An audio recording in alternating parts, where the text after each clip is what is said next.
Hey, so you've been asked by one of your clients, can you send me your EMR or your mod for your work comp insurance? In this video, I want to share with you what that is and how it's calculated, but I want to keep it in really simple terms that you can understand. I'm not going to get into a ton of weeds, and I also want to share some tips that can help you manage your EMR. And this video will also explain why it's so important to keep it as low as possible. Before I get into the things, my name is Mike Asalas. I've been a commercial insurance agent helping contractors primarily for going on 14 years.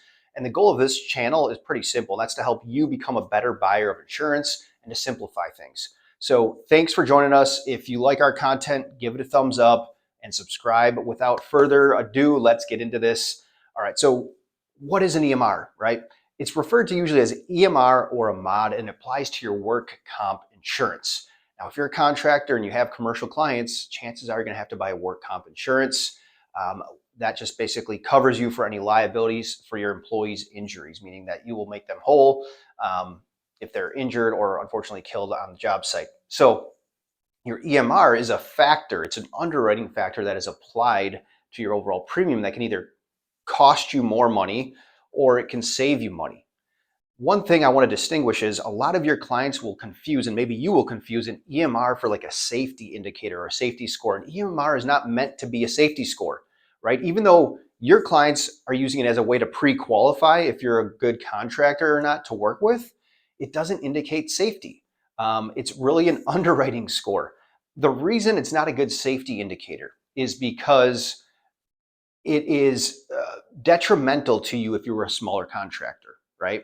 It's just not favorable relative to the big guys based on how it's calculated. I'm going to get into that in a little bit of detail, but the reason I wanted to share this with you about why it's not a safety indicator, because you might have an EMR maybe that's above a 1, and you need to know that you could push back a little bit on those clients that are requesting that.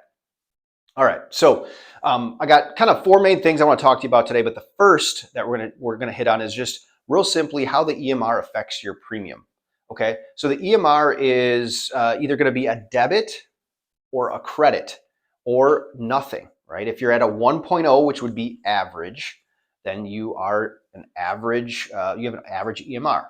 If you're above a 1, say a 1.1, you're going to be debited. You're going to pay more. You're going to be penalized for your EMR score. So if your premium after everything's calculated is supposed to be $10,000 on your work comp insurance, they're going to take that factor 1.1 and apply it, and now you're gonna owe 11,000 instead of 10,000. I'm keeping it very simple. There's other factors in there, but I just want to focus on EMR today.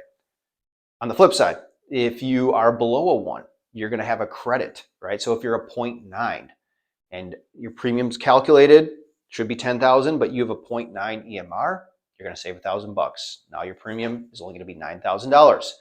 Congratulations. So that is how the EMR impacts your premium. Now, how is it calculated? Let's get into this a little bit, but I'm not going to get into the weeds because there is a long formula.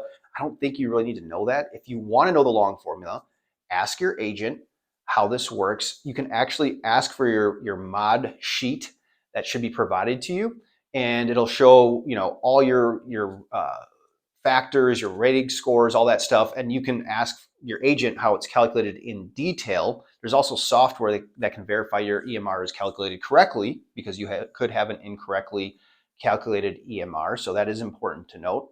So talk with your agent about that, or give us a call. We'd be happy to kind of validate that yours is accurate or not. But so what years go into your EMR, right?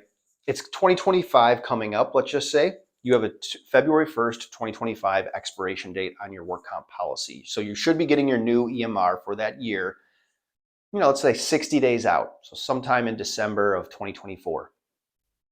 What's going to go into that factor is basically 3 years, but not the year that is currently ongoing, 2024, because it hasn't closed out yet when the new EMR is issued. Does that make sense? So if you look at this picture here, I have 2025 over here, the new year that's coming up for your EMR.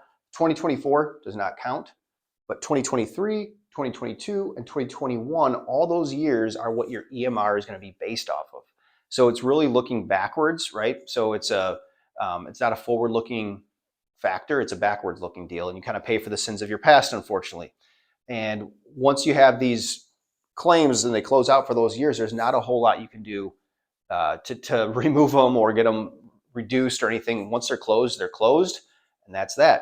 Now, if there's mistakes made or something's been double counted or payrolls haven't been accurately kept or class codes were wrong, that matters. And I'll explain that here in a second.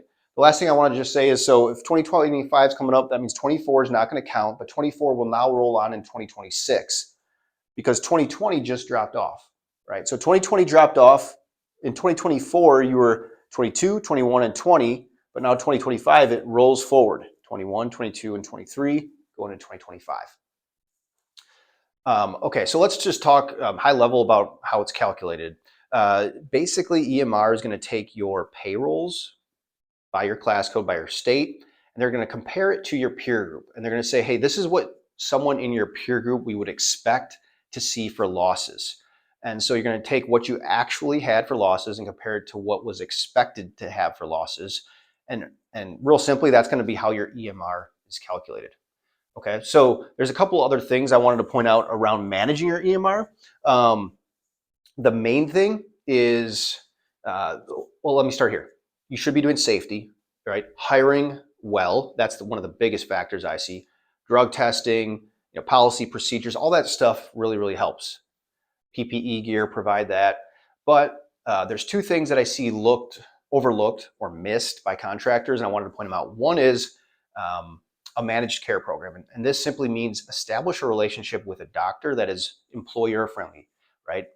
So when one of your employees is injured, don't just let them go anywhere they want. Now, you can't force it. They could technically go anywhere they want, but probably come to you and you could be a guide and say, hey, you should go to this doctor right here. They're great. We have everything set up with them.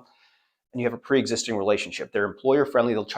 They'll be more fair in their judgment and they won't try to milk the system where someone that's not employer friendly could do that to you. Unfortunately, right? It's reality.